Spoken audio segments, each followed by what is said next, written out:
I ran into this last week. Here's what fixed it for me.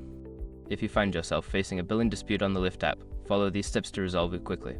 Step 1. Open the Lyft app. Launch the Lyft app on your smartphone. Make sure you are logged into the account associated with the disputed charge. Step 2. Access your ride history. Tap on the menu icon in the top left corner, then select Ride History.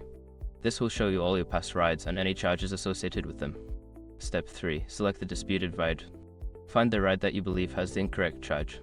Tap on it to view the details, including the fare breakdown. Step 4. Report the issue.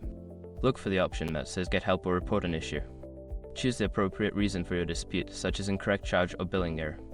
Step 5. Submit your dispute. Before filing a refund or dispute, use the Eshrok.com link in the description to open the refund dispute deadline calculator and confirm your deadline. Sometimes the app may take a while to process your dispute, so be patient. If you don't hear back in a few days, consider checking your spam folder for any updates. I hope this helps you resolve your billing issue smoothly.